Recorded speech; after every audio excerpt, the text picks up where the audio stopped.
अभिनेत्रियां हैं उनका नाम सामने आ रहा है। आप जानते हैं शर्लिन चोपड़ा, उनसे बातचीत की है हमारे संवाददाता प्रीति सोमपुरा ने। क्या कहा है शर्लिन ने, सुनिए आप इस बातचीत में।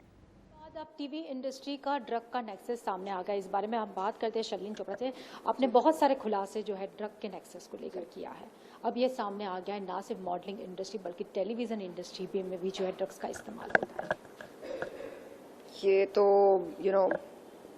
ये जो रैकेट है, drug cartel, drug syndicate, drug nexus या जो भी आप इसे कहना चाहें, ये कितना बड़ा है और कितनी बुरी तरह से फैला हुआ है इस इंडस्ट्री में, ये धीरे धीरे हमें पता चल रही है। पहले लगा था कि शायद सिर्फ बॉलीवुड तक सीमित है, लेकिन अब आपके शब्दों से पता चल रहा है कि टेलीविज़न इंडस्ट्री भी इसमें शामिल है। सो मेरे लिए ये आश्चर्यजनक है एंड मैं तो तहे दिल से ये चाहती हूँ कि एनसीबी, नारकोटिक्स कंट्रोल ब्यूरो जल्द से जल्द इस पूरी इंडस्ट्री को एकदम स्वच्छ कर दे। स्वच्छ करने का क्या मतलब है? स्वच्छ करने का मतलब ये है कि वो तमाम लोग जो पेडलर्स हैं, किंग पिन्स हैं, डीलर्स हैं, सप्लायर्स हैं, क्लाइंट्स हैं, वो तमाम लोगों के नाम सामने आए और हम जान जाएं कि कौन है ये लोग जो ये धंधा कर रहे हैं इस इंडस्ट्री में, और कौन है ये लोग जो इस समाज को गंदा कर रहे हैं, जो देश के युवा को अंधकार की तरफ ढकेल रहे हैं। तो आपने कभी इस तरह की पार्टी अटेंड की है, ड्रग्स की पार्टी? जी मुझे कोई कॉफ कर रहा है। मुझे कई साल पहले एक क्रिकेट मैच को, एक लाइव क्रिकेट मैच को देखने के लिए बुलाया गया था। आईपीएल के मैच? जी मैं पहुंची थी कोलकाता केकेआर का लाइव आईपीएल मैच देखने के लिए एंड मैच देखा। बहुत मज़ा आया क्योंकि वो पहली दफ़ा था जब मैंने कोई लाइव मैच देखा हो। एंड उसके बाद केकेआर की जब जीत हुई तो मिस्टर शाहरुख खान एंड उनकी टीम एंड केकेआर प्लेयर्स बहुत उत्तेजित हुए एंड खुशी में एक आफ्टर मैच पार्टी रखी गई। और उस पार्टी में जब मैं गई तो जो मुझे नहीं मालूम था वो सब पता चल गया, आंखों देखा पता चला। एंड वहाँ पर पार्टी करने के दौरान मैंने देखा कि लोग किन पदार्थों का सेवन कर रहे थे। मुझे याद है जोश बहुत हाई था। मैं डांस करना बहुत पसंद करती हूँ, तो जब मैंने देखा कि सब वहाँ पर उछल रहे थे, कूद रहे थे, पार्टी कर रहे थे, तो मेरा मन भी चाहा कि मैं भी डांस करूं, मस्ती करूं। तो मैंने भी किया, मैं शामिल हुई उन सब के साथ और हमने एक ट्रेन बनाई और चू चू चू चू चू करते करते हम डांस कर रहे थे। क्रिस गेल ने अपनी कमीज़ उतारी और मैंने कमीज़ लेकर ऐसे उसको मैं हवा में हिला रही थी और बड़ा मज़ा आया। एंड बहुत पसीने छूटे जिस तरह की हमने डांसिंग की थी। एनीवे, तो डांस करने के बाद थक के मारे जब मैं वॉशरूम गई, वॉशरूम का दरवाज़ा मैंने खोला, तब मुझे ज़ोर का झटका लगा था क्योंकि मैंने बॉलीवुड स्टार्स की बीवियों को वहाँ पर वाइट पाउडर स्नॉट करते हुए देखा। एंड अचानक जब ऐसा दृश्य आपके सामने आ जाए तो कुछ देर के लिए आपको लगता है कि ओ माय गॉड, ये क्या देख लिया मैंने, क्या मैं गलत जगह पर हूँ? पता चला कि गलत जगह पर मैं नहीं थी, गलत जगह पर वो लोग थे। वो लोग वॉशरूम को मिसयूज़ कर रहे थे। एंड मैं वो सब देखकर ज़रा हिल गई, परेशान हुई, नर्वस फील किया। उसके बाद तुरंत वॉशरूम गई, काम निपटाकर वहाँ से चली गई क्योंकि मुझे उस एक्टिविटी का हिस्सा नहीं बनना था। बाहर गई, बाहर देखा मैंने कि मिस्टर खान और उनके चहीते बॉलीवुड स्टार्स एंड उनकी बीवियां एंड क्रिकेटर्स, उनके गर्लफ्रेंड्स सब मज़े कर रहे थे, अलग अलग पदार्थों का सेवन कर रहे थे। एंड वो माहौल देखकर मैं ज़रा सा हिल गई थी।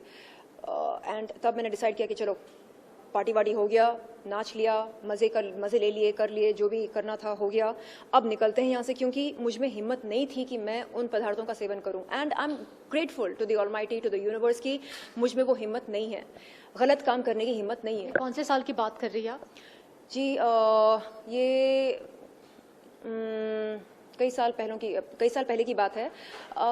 आई थिंक जब केकेआर फाइनल्स में मैच जीती थी तब की बात होगी, या शायद सेमीफाइनल्स में जीती थी। कोलकाता में बुलाया गया था। अली मुरानी जो सिनेयुग के फाउंडर हैं, जो शाहरुख खान के बहुत ही करीबी दोस्त हैं, उन्होंने न्योता दिया और मुझे लेकर गए वहाँ पर। एंड वहाँ जाने के बाद मैंने देखा कि असल में बिहाइंड द सीन्स क्या होता है, क्रिकेटर्स एंड बॉलीवुड स्टार्स और उनकी बीवियाँ किस तरह पार्टी करती हैं। तो लेकिन उसमें क्रिकेटर्स भी शामिल थे जो ड्रग्स ले रहे थे। जी जी, जब मैंने उस क्लब में कदम रखा और देखा कि ओहो यहाँ पर तो एक अजीब तरह का माहौल बना है, then I tried to feel comfortable. I wasn't feeling comfortable क्योंकि यूजुअली हम जब क्लब्स जाते हैं वहाँ पर म्यूज़िक बजता है, लोग नाच रहे होते हैं। वहाँ पर म्यूज़िक बज रहा था बट नाचते नाचते अलग अलग पदार्थों का सेवन भी लिया जा रहा था। तो वो सब देखकर मैं ज़रा सा डर गई। मुझे लगा ये क्या हो रहा है और क्यों हो रहा है, मैं क्या कर रही हूँ यहाँ पर। एनीवे, तो जब देखा मैंने कि लोग डांस कर रहे हैं, मस्ती कर रहे हैं, तो मैंने भी डांस करना चाहा और डांस किया एंड खूब सारी मस्ती की। बट उसके बाद जो देखा मैंने, उस दृश्य से मैं ज़रा हिल गई थी। लेकिन क्या आपको लगता है कि बॉलीवुड में अगर सरवाइव करनी है तो ये ड्रग्स पार्टी में जाना जरूरी है? ऐसा माना जाता है। अगर हम पार्टीज़ में ना जाएं तो ये कहा जाता है कि अरे नेटवर्किंग कैसे होगी। देखिए, शुरुआत में मैं इन पार्टीज़ में जाया करती थी केवल इसलिए ताकि मैं नेटवर्किंग कर सकूं, मैं लोगों से काम की बात कर सकूं, फिल्म मेकर से, निर्माता, निर्देशक से बात कर सकूं, अपनी पहचान बना सकूं, कहूं कि सर मैं शर्लिन चोपड़ा हूं, मैं आपके साथ काम करना चाहती हूं। मुझे लगा कि इस तरह की नेटवर्किंग होती है इन पार्टीज़ में, लेकिन नहीं। जाने के बाद इन पार्टीज़ में समझ में आता है कि यहाँ नेटवर्किंग नाम की कोई चीज़ नहीं होती है, केवल ड्रग्स की बातें होती हैं। एंड तूने ये लिया क्या, तूने वो लिया क्या। एंड अगर हम बोलें कि नहीं मैं ये सब नहीं करती हूँ तो हमारा मजाक उड़ाया जाता है, अरे तू कितनी डरपोक है, टट्टू है, ये है, वो है, फट्टू है, डेयरिंग दिखाओ, कुछ करो, समथिंग डिफरेंट। एंड जब हम बोलते हैं कि नहीं नहीं एक्चुअली ये सब नहीं करना है मुझे, I am fine just the way I am, तो नहीं नहीं बुरी तरह से ऐसे इज्जत का कचरा कर देते हैं। एंड जैसे कि नहीं नहीं this is not the way. तो I want to let them know that this is not the way. ये जो आप प्रचार कर रहे हो, मतलब ड्रग्स का आप प्रचार कर रहे हो, आप युवा को अंधकार के अंधकार में ढकेल रहे हो, ये गलत है। दैट इज़ नॉट द वे। लेकिन अभी दीपिका पादुकोण का भी नाम आ रहा है, ये कहा जाता है कि उसमें बहुत सारे लोगों का नाम का भी खुलासा होगा।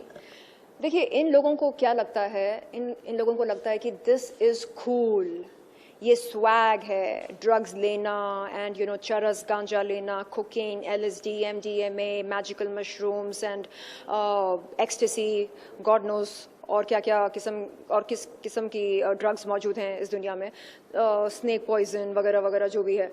तो इन्हें लगता है कि this is it, this is the way to party, this is the way to be. Yo क्या यो? आपको पता है इसके क्या साइड इफेक्ट्स होते हैं? आपको पता है कि आप अपनी इम्यूनिटी के साथ खिलवाड़ कर रहे हो? आपको पता है आप अपनी नर्वस सिस्टम के साथ खिलवाड़ कर रहे हो? उसको आप स्टिमुलेट करते हो, फिर डिप्रेस कर देते हो, अपर्स लेते हो, डाउनर्स लेते हो। क्या हो रहा है आपके नर्वस सिस्टम को? आपको कोई जानकारी है भी या नहीं? So this is not the वे। आप देश के युवा को गुमराह मत करो, आप गलत मैसेज मत दो। अरे मैं डिप्रेस्ड हूं तो क्या करूं, चलो मान लेता हूं। Is that the way to deal with depression? और डिप्रेशन अधिकतर उन लोगों को होता है जो ड्रग अब्यूज करते हैं, जो सब्सटेंस केमिकल्स कंज्यूम करते हैं, जो ड्रग्स लेते हैं। ड्रग अब्यूज की वजह से मोस्ट डिप्रेशन केसेस होते हैं। हाँ, ये अलग बात है कि कुछ ऐसे केसेस भी हैं डिप्रेशन के जिनका ड्रग्स के साथ कोई ताल्लुक नहीं होता है, लेकिन यहाँ पर जो बात हो रही है, जिस डिप्रेशन की बात हो रही है, उसका सीधा ताल्लुक है माल से। तो आप जब बोलते हो, मैं दीपिका पादुकोण की बात कर रही हूँ, आप जब बोलते हो तो एक एक करके लोग सामने आ रहे हैं, आवाज उठा रहे हैं और उससे बॉलीवुड की सच्चाई भी आ रही है सामने।